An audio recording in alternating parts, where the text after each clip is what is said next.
were these real attacks? This scenario that took place, it was carefully calculated. It kind of makes you ask, was this even a real deal to begin with? I was sitting there and smiling because I knew that this was pre-orchestrated. Today it's no longer a secret. At the time you had to dig deep to find this out. Today the documents are declassified. So this is something really fascinating what you've just said, because I don't think that's the public message at all. This guy Trump, the one who cries a big time on the nuclear issues, is the one America would not allow Israel to be the only super gangster. Does the US follow Israel, or does Israel follow the US? America needed someone who can play who can make the balance. Can Sunnis and Shias ever unite, ever come together, or is that just a dream? This is the only thing that can unite the Muslims. Assalamu alaikum wa rahmatullahi wa barakatuh.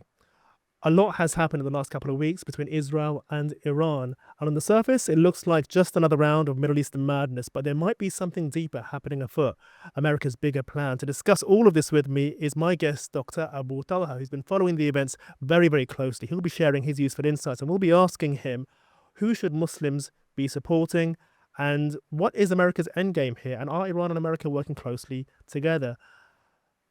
So let's dive straight in, inshallah, and let's look behind the curtain. Assalamu alaikum wa rahmatullahi wa barakatuh. Abu Talha. Alaikum assalam wa rahmatullahi wa barakatuh. So just to begin with, Iran has attacked a US base, and Trump announced this morning that there will be a ceasefire between the two countries. What do you make of the timing of the ceasefire, and do you think Iran and Israel were even involved? Well, Bismillah ar-Rahman ar-Rahim. I think just in a nutshell, this scenario that took place, it was, I think from the US perspective, was carefully calculated, that there has to be a strike against Iran that would satisfy the ambitions of the Israelis, that nuclear bases were hit. Then also for Iran's own will and own prestige, they should retaliate. And the retaliation, as we have heard, in fact, the warnings ahead of time, few hours or even few days from the Al-Aidid base and entire Qatar, which means at the end of the day, this retaliation did not make any real impact on American base. Nevertheless, Trump immediately announced that within the next few hours, we will witness a ceasefire, which happened only a few hours after the attack. So there must have been something going on behind the scenes. That's what we have seen in our eyes, but that's my intake on this issue. Yeah, and it looked like a very odd ceasefire deal as well, because when you look at the wording of it, it says after the first 6 hours, there are 12 hours where Iran can't attack and Israel needs to respect it, whatever that means. And then it's the opposite, another 12 hours where Israel can't attack and Iran needs to respect it, and then there'll be a ceasefire. So it's all very confusing stuff. I mean, and then Israel violates it immediately by firing. It kind of makes you ask, was this even a real deal to begin with? Well, the deal is real. The deal is real, but nevertheless, as some of the commentators put it, even after ceasefires take place between any two warring countries, usually there will be some skirmishes, some violations here and there, but the ceasefire is in act. Starting 7 o'clock this morning, it is in act. Israel claimed that 2 rockets came from Iran. Iran, for the first time during this whole ordeal, denied that they have fired the rockets. Usually Iran does not deny, but in this time they said, no, that's not ours, which means the ceasefire is still intact. Okay, that's interesting. So talking about the attack from Iran on the American base in Qatar, so Trump mocked the attack for being very, very weak. He also thanked Iran for telling them with notice, and it also turns out that the airbase was largely empty and evacuated anyway. So it was a very, I mean, Qatar even intercepted them. So it looks like really no damage was done at all. Were these real attacks, Abu Talha? This reminds me of the attack that Iran did on the American base in Iraq a few years ago after the assassination of Soleimani. In Trump's own words, he said while everybody in the US was holding their breath to see what's going to happen from this attack, I was sitting there and smiling because I knew that this was pre-orchestrated, and I had full information on the attack, and we have taken care of all our base, which really at the end of the day it just releases the frustration made on the Iranian side and allows the next step to take place. It's always the hour after what's going to happen, not really what happened. It's what is the outcome of all of this so-called the war that's taking place between Israel and Iran on one place, and then the interference of America. America interfered in this issue for two purposes. One, to quell the aspiration of the Jewish state to bombard the nuclear bases. So that's saying, okay, you cannot do that, let me do it. So America came in and they said, okay, now we can bombard it. Yeah. Israel, you have nothing more to complain about. That's number one.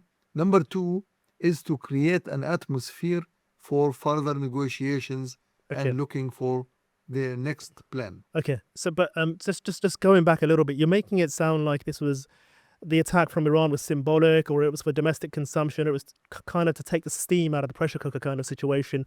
But I thought that Iran and Israel were bitter rivals, even Iran and America. Even, I mean, Iran is supporting militias throughout the Middle East and Syria, Yemen. There it has the IRCG, it has IRGC, and it has the Hezbollah as well.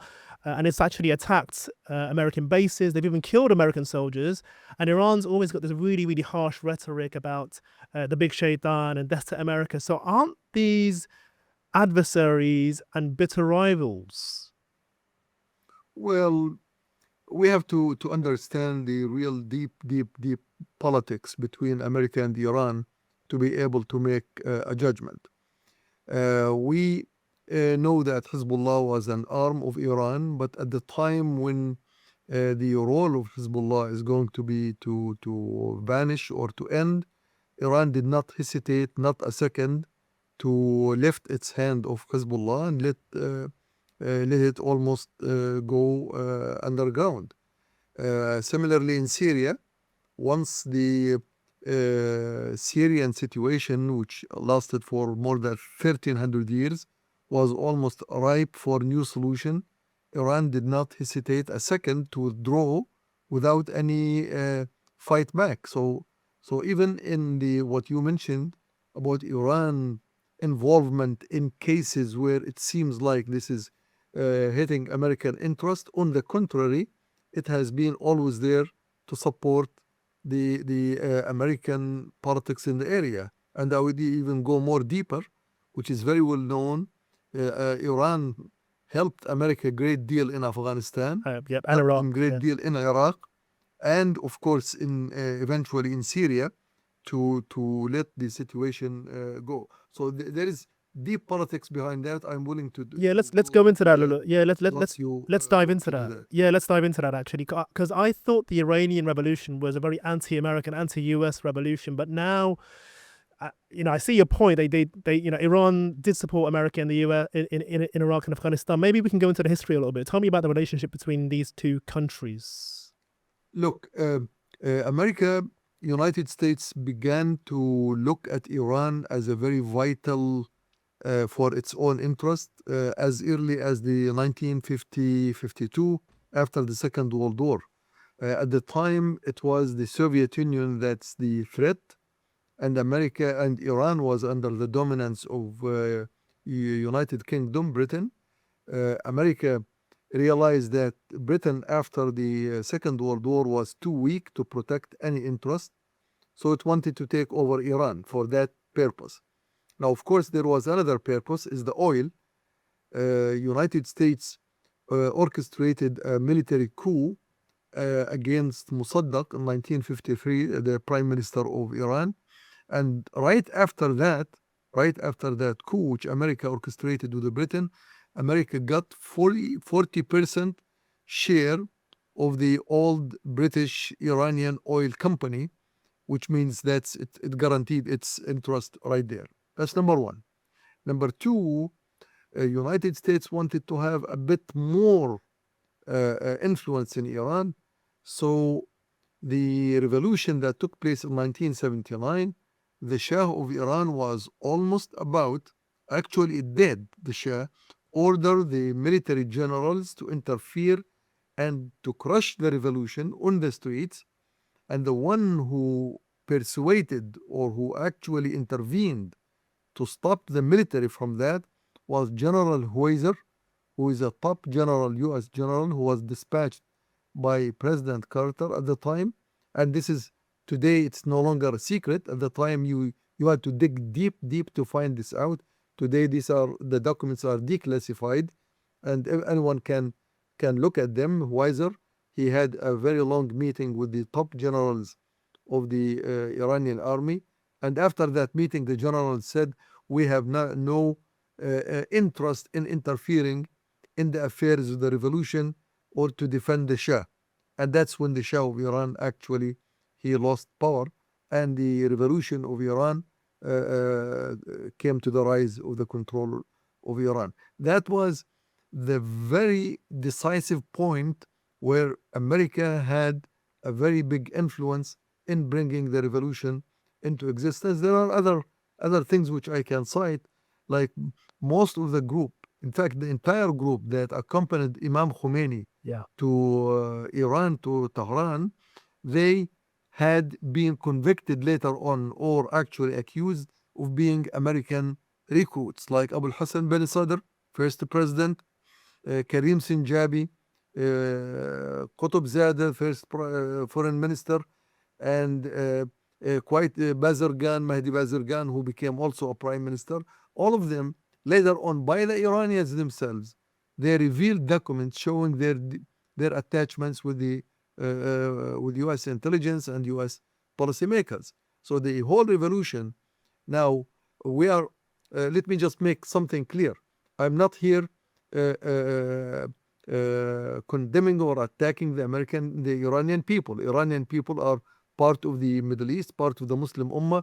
There is a sectarian difference, but the leaders, the ones who are on top of Iran, similar to the ones who are on top on Egypt or Syria or Saudi Arabia, they have been attached one way or another to international imperialism, in this case, America. And America has very big interest in Iran and started utilizing that interest big time after the revolution, including as I mentioned, the occupation of Iraq with absolutely no response from Iran. Iran came to be the inheritor of the occupation of Iraq. Iran benefited the most out of the occupation of Iraq by America. Today, if you go to Iraq, you will see the stamp of Iran almost in every corner of the streets of Baghdad or Basra or Al-Najaf or Kufa or wherever. So the whole issue of Iran. Iran is no better than Saudi Arabia or Egypt or Syria or Jordan or Bahrain or Qatar in terms of attachments to the top bear, the big bear in the jungle, which is in this case the United States, and they use it whenever it needs to. This is one side. We can talk about some other sides too from this scenario. So this is something really fascinating what you've just said, because I don't think that's the public message at all.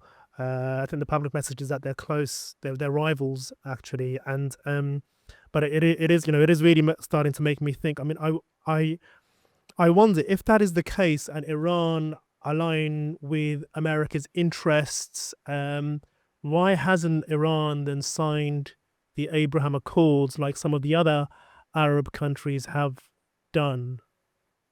Well, okay, that's a good question. America does not have similar policy for every country that belongs to its sphere of influence. Everyone has its own role, which it can play for until time. Then they can change that role. Iran is not similar to Egypt or Saudi Arabia or Qatar or Bahrain or Oman or Emirat. They have different role in this matter. So for that purpose, Iran was not even included in this Abraham type of coalition. Now, I just want to mention that United States does not mind seeing Iran becoming a nuclear that has nuclear things. Let me not even use the word weapons for now.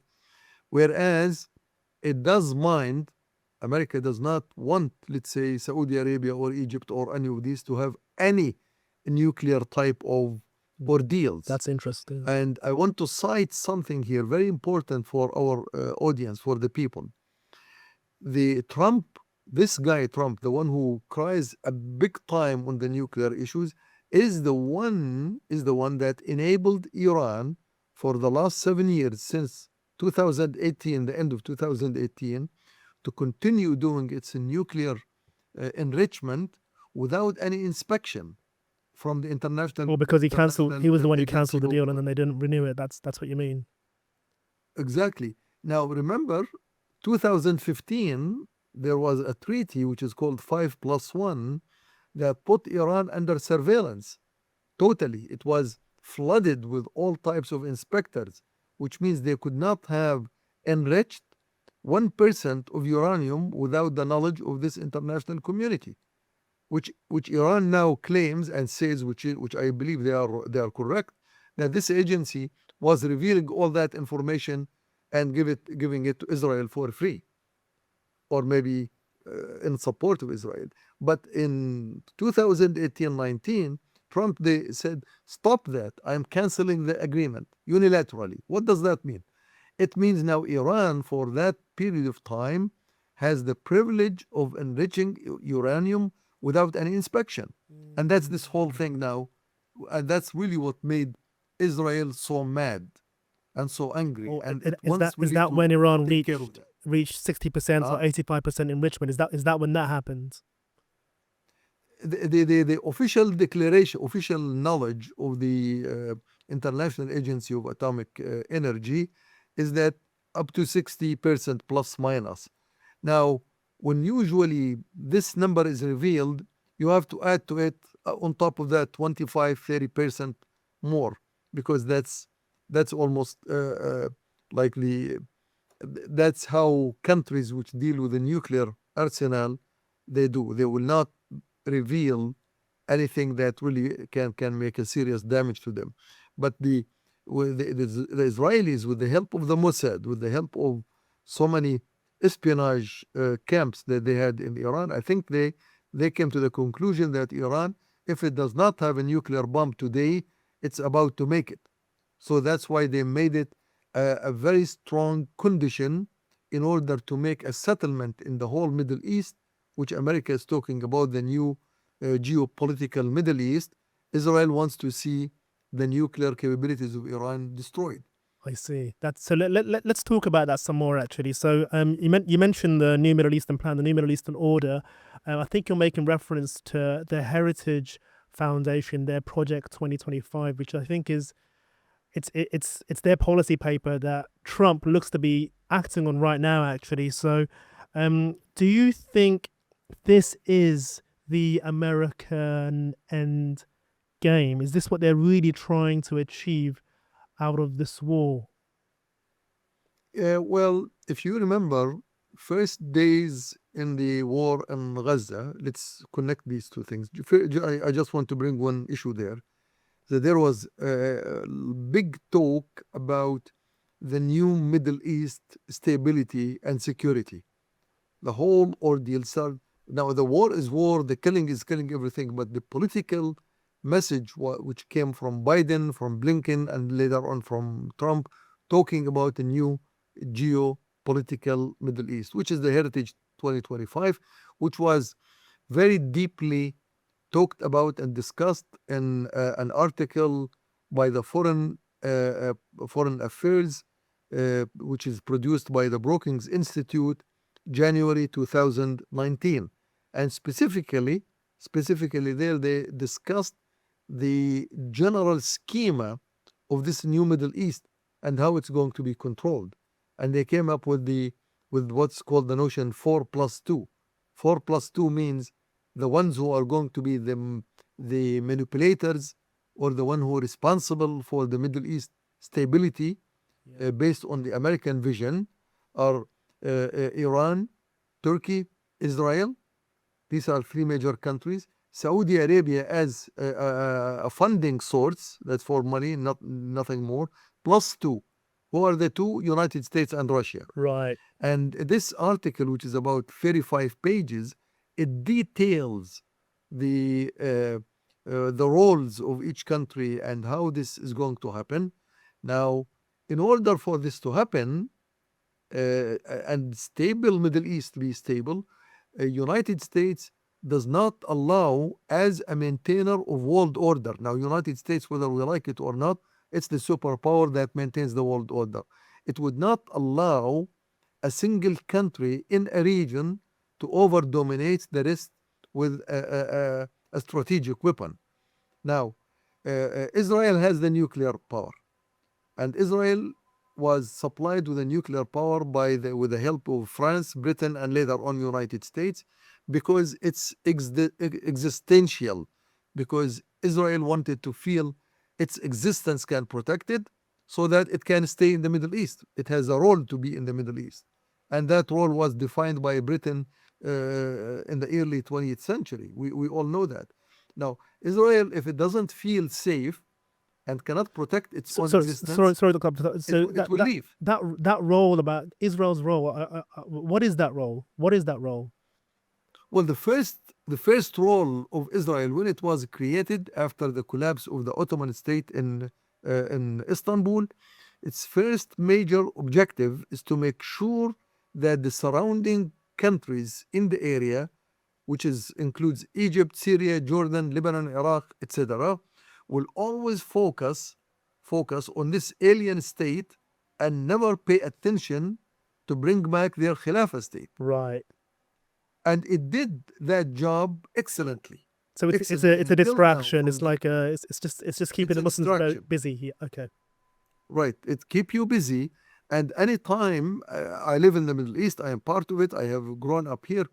Anytime you bring an issue about unification of the Ummah, bringing something powerful, someone would come out from the crowd and say, "Well, let's first take care of Israel. Show me if you ever carried a gun and fought there. If you have not done so, you don't have the right to talk." It's as bad as that. But it's not so easy taking out Israel because they've just got America's support, whatever they do. It feels like. Exactly. So now Israel needed the nuclear power, and it did have it. America would not allow Israel to be the only power that can over-dominate the area because it's part of the Middle East, and it's not cannot play as a super gangster. So America needed someone who can play who can make the balance. America will not trust Egypt for that because Egypt at any point of time you may have a revolution as we have seen in 2010.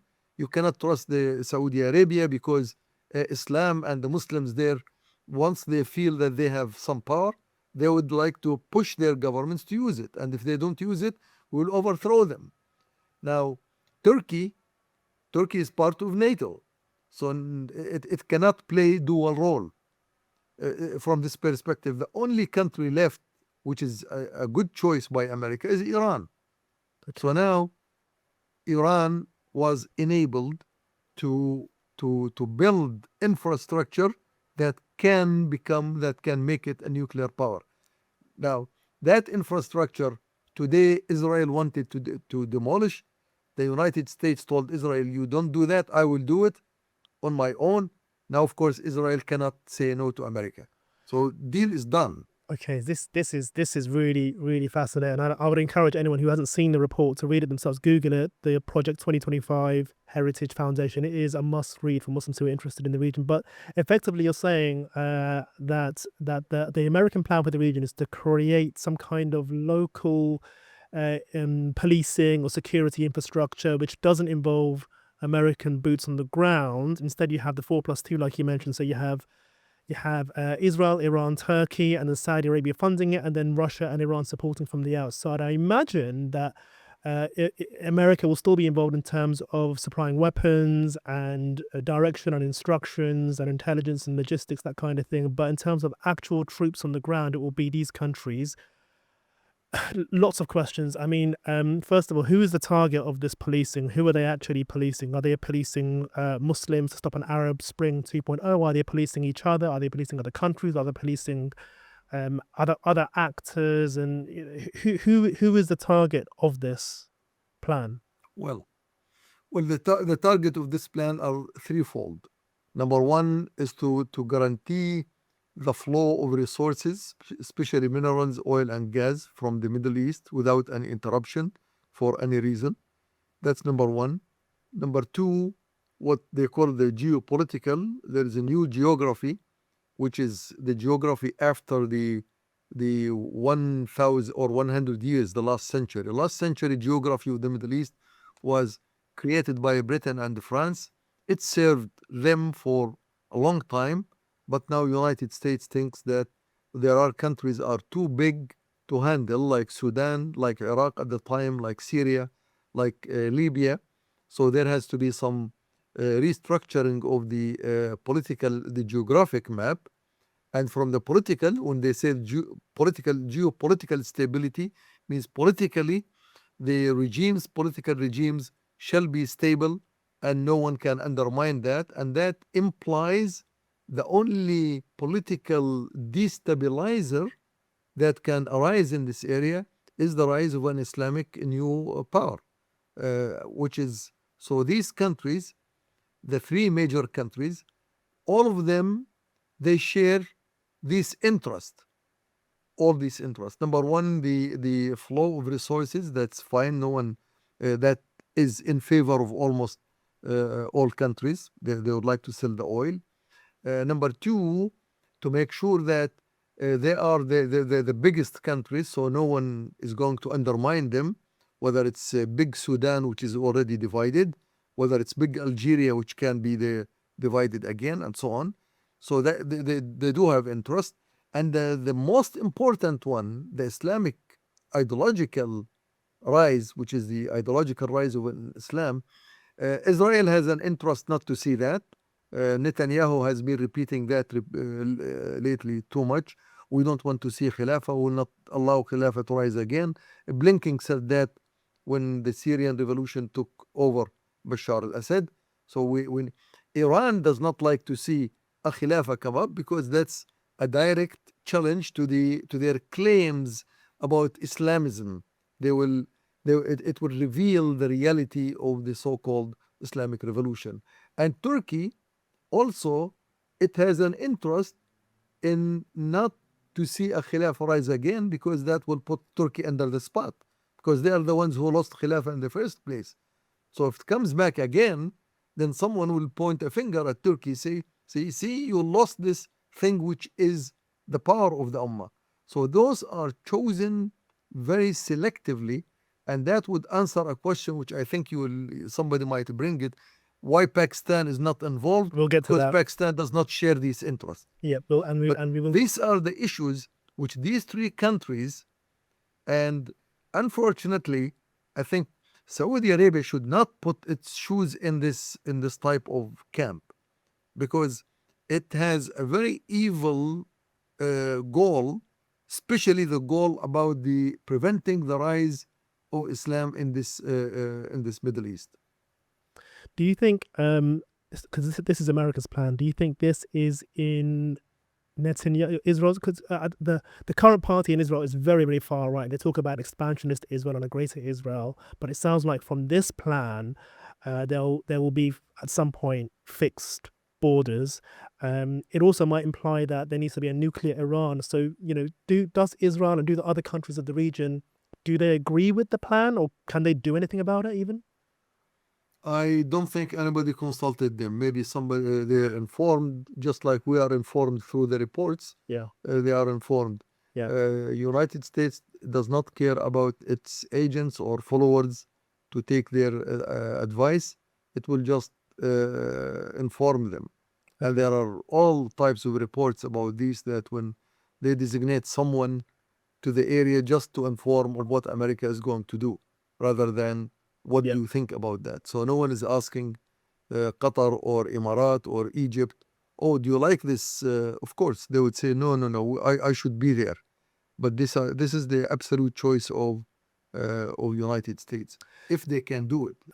But let's say it does happen. What will that agreement, that relationship be like? Will it be formal and public, or will it be hidden and secret? And these countries will communicate to each other, via back channels. Maybe they'll keep up the public facade of them being adversaries. Israel and Iran don't get on, but really back channel conversations are something different. Would it be public? Based on the insistence of Trump and the United States to start negotiations and calling it a peace between Iran and Israel, uh, I have to go to the direction that this will be a public coalition, which will have a formal existence, just like the African National Security or African General Security Forces, which has become as uh, uh, a factual real on the ground. I think it's going to be more public, more formulated. And if I want to speculate, the next negotiations between Israel, Iran, and which will include the United States, most likely it will take place in Turkey, because that's the best way to involve Turkey in this whole ordeal. Because Turkey has not been in the war, so there has to be a reason. That's my guess. I could be wrong, but let's see on that. But I'm pretty sure it's going uh, to be open. There is another issue which adds to this Yeah, type.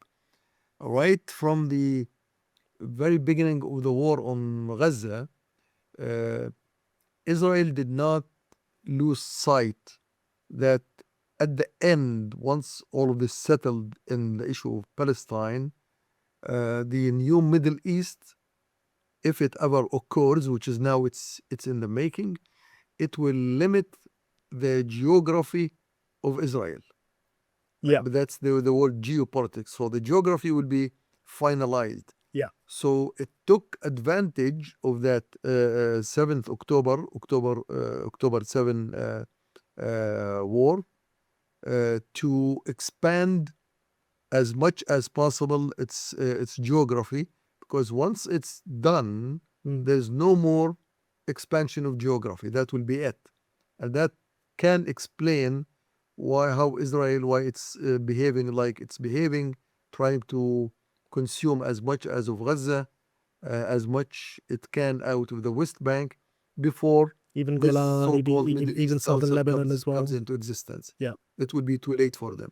Okay, that makes a lot. So let's move on. You mentioned Gaza, and I think despite what we're talking about today and what's going on right now, that needs to be the main focus for this. Well, we can't take our eyes off what's going on there, the massacres and the killings and the starvation. Um, is what's happening now between Iran and Israel, has this got anything to do with Palestine? Truly, no. No. In fact, uh, I heard some podcasts and speeches, which we have seen, that since October 7th until today, uh, until recently, until this latest involvement between Israel and Iran, uh, the Gaza has suffered a great deal, much more than anybody can even tolerate or think about. Iran did not make any attempt to interfere. In fact, the only time it sent some rockets is when people were assassinated on its ground, like Ismail Haniya. And that's it.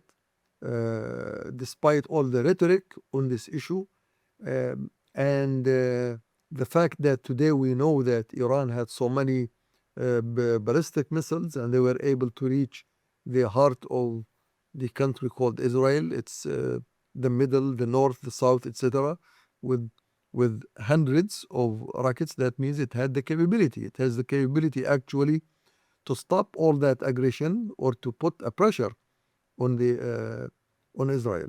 And now we have seen that it responded only when it was attacked as Iran itself. It was attacked. They responded, and then they claimed they responded against United States in Qatar, which is really, in my opinion, I'm sorry to say that it's a joke.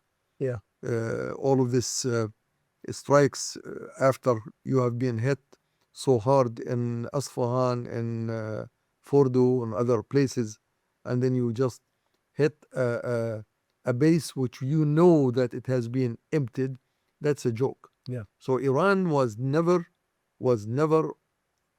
interested in interfering with the real case of Palestine in general or Gaza in particular. Absolutely not. They have not shown any sign. They talk about it a lot, but now we will see how this the mask on the face will change after this 2 weeks clashes, rockets back and forth firing, and then the American involvement, and then okay, let's go to the table. Yeah, I mean, I have to But agree with still, Gaza is under siege, under pressure, under destruction. you. There is so much that Iran could have done if it genuinely cared about this cause. I mean, my next question is a question from viewers. Question is, does the US follow Israel? It's a great question. Does the US follow Israel, or does Israel follow the US?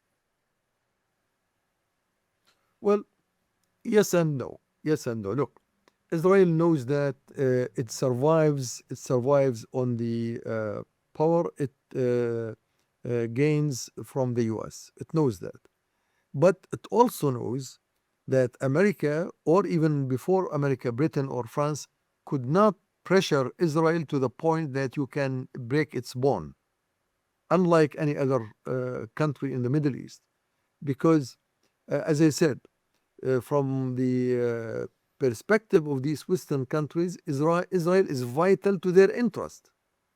And Israel knows that. So they play on this tune. And right at the very beginning of the war in Gaza, the president of Israel, in his visit to France, he explicitly mentioned that we are there in the Middle East to protect your own interest. Your own interest. In another occasion, he mentioned, or another one of these Israelis mentioned, that if Israel goes out of the picture, you Europeans will have to face Muslim armies again in Europe, reminding them of the Vienna siege, which took place back in 1653, or between 53 and actually 87. It was about almost 30 years of continuous siege. So they use these explicit notions. So Israel knows its vital role, and it uses that to draw whatever it can and to resist whenever it can. So from the perspective of trying to demolish the Iranian nuclear power, Israel was very serious about it and wanted to defy the Americans as much as possible. To the extent now, Israel would say, okay, if we cannot defend ourselves against the Iranian and nuclear powers, we will be demolished, and we will leave from here. And that's why America took the lead, and they said, okay, you want to destroy these, let me do it. You stay out of that. I will do that. And then I will do it my own way. And then I will be happy with whatever results come from there. And we've seen that only 3 days after the American hit, Iran makes the so-called retaliation, and then Trump announces, "Okay, this is the end of this. We hit, they hit us, and we are even. We are equal." So Israel is different than any of the other Middle Eastern countries because, again, number one, it's vital to the Western interest, and they know that their existence serves a big purpose. The second, Israel has already had what's called their lobbies. They built their infrastructure in many of these countries, in the Europeans, in Britain, France, America, so that it can supply them with whatever they need. So it's a unique case, but nevertheless, it's still limited. It cannot survive on its own. Iran, Pakistan, any country in the Middle East, they can survive on this own because they belong to the land. They belong to here. Israel does not belong, Yeah. and they know they don't belong, and they are installed by force. They are installed there by force. Now, that is not the same for any other country in the No, Middle East. it's not it's not the same, and I think that's the challenge with Israel. I mean, because they're supported by America, and because America rescues them, and because America won't let them, it's this little baby. It's this little baby. It won't let Yes. it just die. Can is there anything Muslim countries can actually do about Israel? Because America's always there, protecting it, defending it, intervening. Look, Muslim countries or Muslim Ummah, if they ever think that they can overcome this problem called Israel occupation, while these Muslim countries are the way they are, it's absolutely dead end.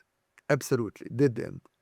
Because Muslim countries, Muslim nations, Muslim Ummah are ruled by governments that had been installed or supported or provided with power by these Western nations. The same countries that installed Israel in the Middle East, they installed these governments and regimes in the Muslim world. So before anyone can think seriously in order to regain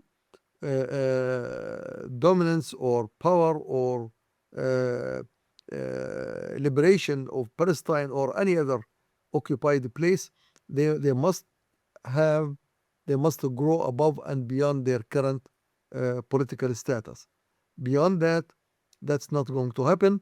And as I mentioned earlier, in fact, thinking by thinking, creating movements, creating organizations, political or militancy, in order to defeat Israel and liberate Palestine, that in itself is an obstacle to the rise of the Ummah to actually solve the problem. That is the puzzle there. That is the puzzle. The Ummah cannot do that. I think someone said it really well when they said that the Arab countries around Israel are the real IDF. And we're kind of seeing that in this conflict as well, because when Iran launched those missiles towards Israel, it was a Muslim country, it was Jordan who shot them down over its own airspace, which means it fell on their own land. They kind of hurt themselves, which is insane that you're more enthusiastic to hurt yourself than hurt the enemy. It's kind of like a masochistic Yeah. lapdog situation. Has this current crisis exposed the Arab countries, the Muslim countries? Well, if it's up to me, I think the Arab countries and regimes and leaders had been exposed from day one when Sykes-Picot allowed them to be there. They have never been able to hide their identity or their loyalty to the West in general and alliance with Israel in particular. That never been the case. But the point here is, does the people in the area have what it takes to change their situation and to bring up someone who really cares about the Middle East, about the Arab countries, or about these nations? That is still in the making.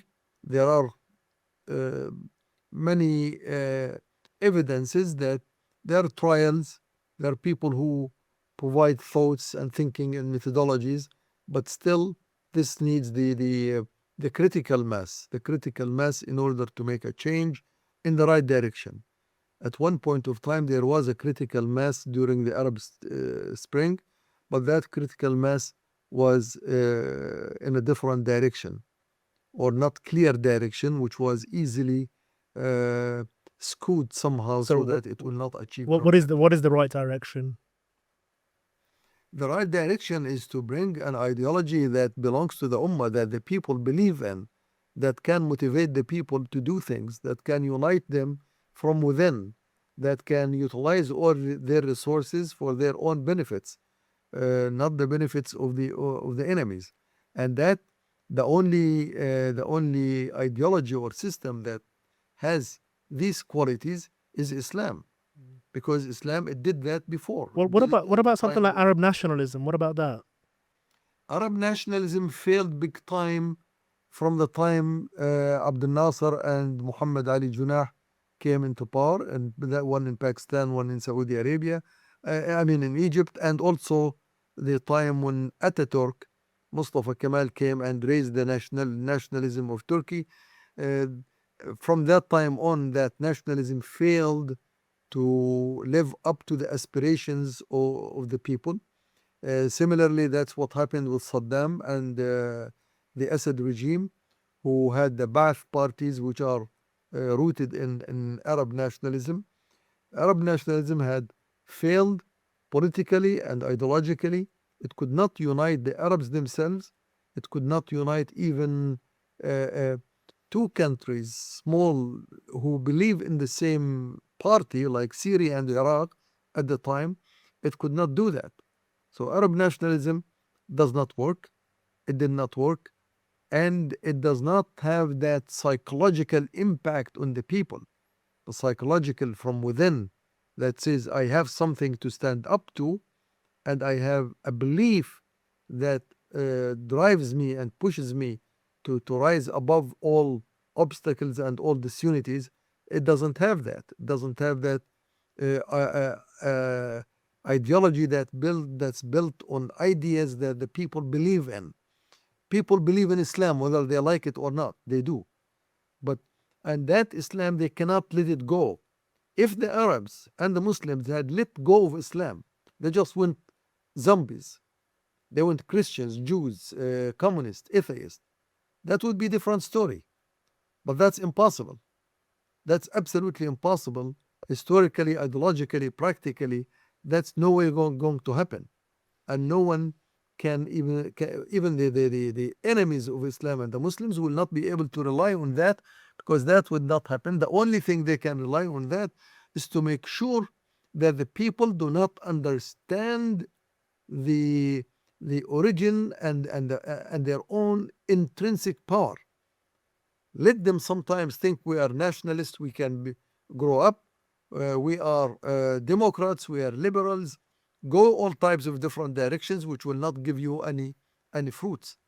The only thing is to divert the attentions of Muslims from their own source of power, which is the Islamic ideology and the Islamic Khilafah and the Islamic State. That's what happened. That's the only thing that you can unite the people. Look, I lived in the West so many years.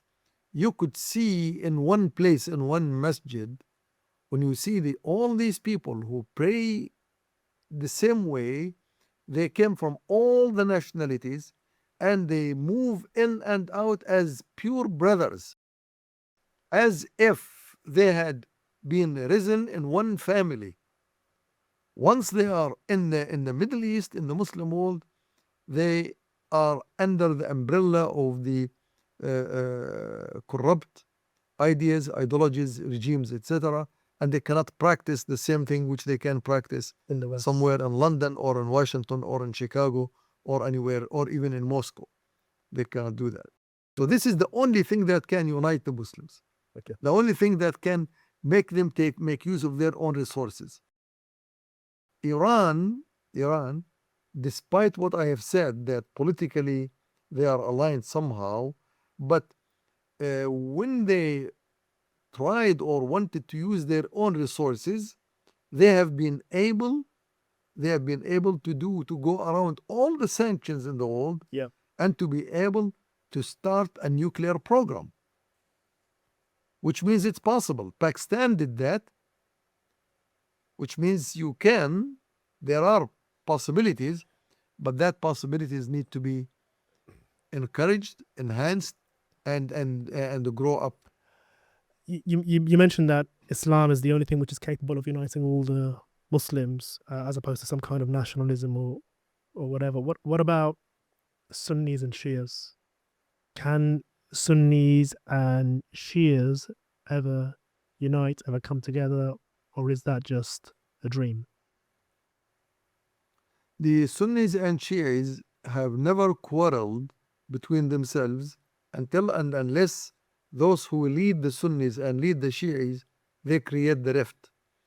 Uh, Otherwise, the deep inside, the differences in the fiqh, even some issues in the aqidah, they all can be accommodated, can be straightened, and they have lived together for ages without this, except for some periods of time when some of the so-called the Safawi state that was actually alienated to the Shia itself, to the sect.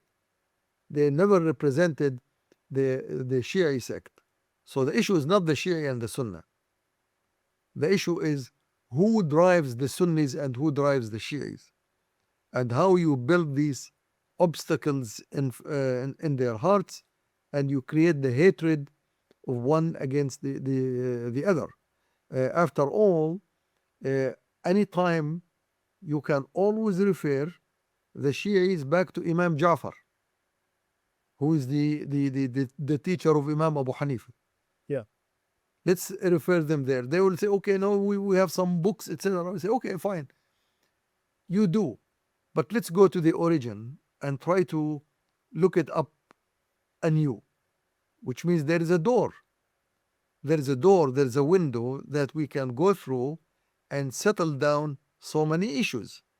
But the real issue in the Muslim world is not the Shia Sunni issue. Sometimes it's the Shia, Sunni, or Yeah. at large, it is the dominators who implant these issues so that we will never pay attention to the real threat or the real enemy. Today, when I looked at the attacks on Iran, Yeah. should not come into my mind. This is Iran, Persian, Right. and Muslim Shias. That concept, that statement should never arise in my mind at the time when the B-2s are bombarding people in Iran, whether civilians or militants. So, does this mean that we as Muslims can support Iran, or at least want Iran to be a strong country? I mean, they're attacking Israel after all, and you know, on the flip side, people are saying that Iran attacked Muslims in Syria, killed Muslims in Syria. So, how should we view Iran? Do we want them to be a strong Muslim country, or do we want them to pay the price for what they did in Syria? We have to be able to distinguish between Iran as a regime and Iran as a country. Iran as a regime, I will never support it, not a single inch, absolutely. And I have never done that before. For the last time, from the very time that the revolution took place, it overthrew the Shah. I never supported that regime because the knowledge I had that it was America was behind that revolution. Number one. Number two, as far as a country, look, any bullet inside Iran, any barrel of oil inside Iran, any barrel of gas inside Iran, any piece of apple inside Iran, that is as sacred and important to any instrument or resource in Mecca or in Medina or in Al-Quds. It belongs, all these resources belong to the Ummah. They don't belong to Imam Khamenei or to the prime minister or to the president or to the government. It belongs to the ummah at large, which is Iran is part of the Muslim world. It's part of Islam. It has to be there. It has, since the time of it was conquered by Sa'd bin Abi Waqqas at the time of Umar bin Khattab radiallahu anh. From that time, Iran has become part of the Muslim world. I descended from a place in Iran, from Gilan, which is the place of Abdul Qadir Jilani, one of the most prominent scholars in Islam. He came from there. And many scholars, many scientists came from that area, and they served Islam and they served the Muslims at large. So today, what is being deplored, what I deplore, personally at least, from my ideas and my thoughts and convictions, I deplore the regime, because the regime has sold itself thoroughly, just like the regime in Egypt or Saudi Arabia or Jordan, without any hesitation. But that does not apply to the people. Now, the people can have also different directions, just like the people in my country, in Jordan. I meet people who are atheists. I meet people here who are nationalists, who are previously communist, liberals. Because of the current situation, people can go all types of directions. But these directions are simply because, just like when the shepherd leaves the sheep, you would see them wander all over directions. It's not because the sheep, they like to run away and to be eaten by the wolf, but because the shepherd left them. So the Muslim Ummah, including Iran, they are left without a shepherd. Yeah. So I cannot, there is no way in the world I would like to see one person in Iran wounded or killed by these rockets or by these attacks from Israel or anywhere else. Okay. But I will not shed a single tear on the regime if the regime is overthrown. Yeah. And do you think that's going to happen? Do you think the regime will change now? It might. Look, Iran itself has been slow on trying to make the regime as rigid as possible. Its system is flexible. It enabled the so-called the modern moderists like Khatami, like Ahmadinejad, like the current one, to rise up to the power. They have somehow relaxed some of the extreme laws, or the laws strict, and I'll not say even extreme, the strict laws that have to do with the women in Iran and their relations with men. They have relaxed so many of these restrictions, which means there is an internal momentum for change that may not take a revolutionary path, because a revolutionary path may undermine the current status of Iran as being a country that serves and plays in the hands of the United States very, very nicely. So there will probably, if there will be a change, it has to be a transitional, smooth. I doubt it will be a revolutionary. I doubt that. Okay. But there would be some transition from the rigid so-called Islamic Republic of Iran to some more democratic, secular state. There will be some transition. And do you think that's because Israel or America want that? I know that the back channel conversations in Oman, they were, I don't think America and Iran were even in the same room. The Omanis were moving between the rooms, translating for them or passing the messages in between them. Do you think Israel or America want a different kind of Iran leadership? I think so, as I said, but it has to be transitional because that would serve two purposes. Number one, the reason for the antagonism that lives in the hearts of the Israelis and some of the Arab countries, that could be removed, number one. Number two, so Iran can be much more forthcoming and in apparent way to coexist with the current world order as is, rather than being a country that's looked at as antagonistic.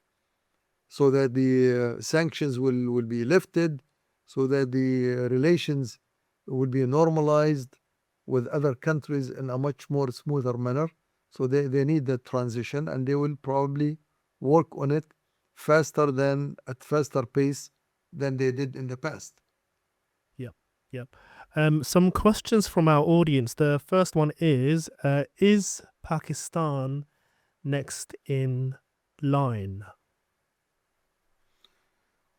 Well, that statement goes with the Arab famous proverb, when the big bull, the red one, was eaten by a lion, the white one was eaten, then I would be next.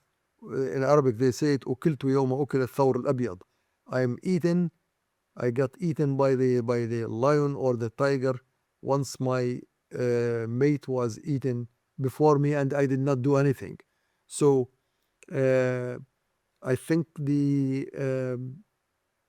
at some point you will see that the Israelis would start complaining that the nuclear arms in Pakistan can be painful or can hurt Israel, and that could create a myth around that.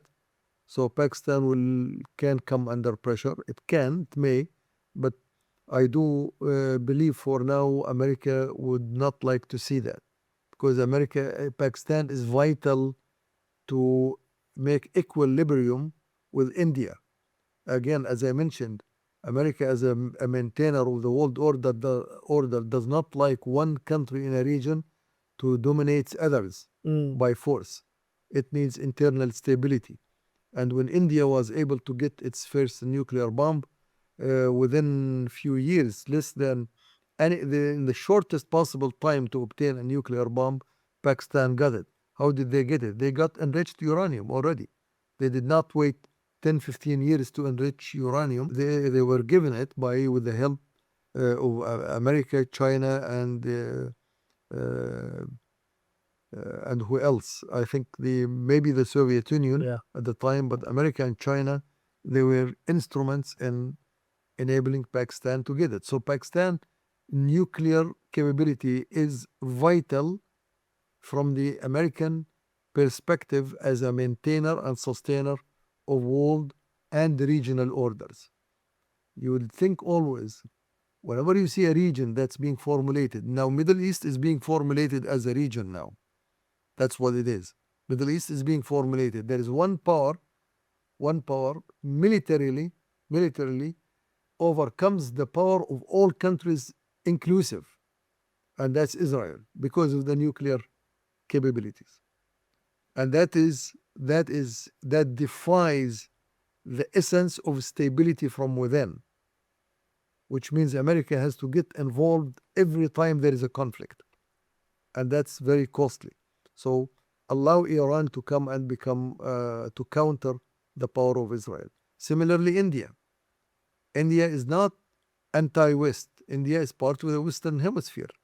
It has the so-called democracy. They call it the largest democracy in the world. So you cannot claim that India is going to become fundamentalist or whatever. India's secular democratic state, it did have the nuclear power, and India was enabled to have the nuclear power in order to counter the rising Chinese nuclear power, which was a threat.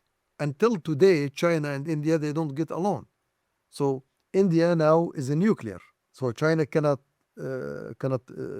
play with India, cannot make problems. But now India, it has Pakistan on its neighbor, and they are foes. They are not friends. So Pakistan will be undermined. So the only solution is make Pakistan grow nuclear. So from that perspective, Pakistan is protected. From that perspective, it's protected. Although I know the Netanyahu gang, if you will, would start screaming, They mentioned now Pakistan. Yeah, they said that. And especially because Pakistan mentioned the word to Iran.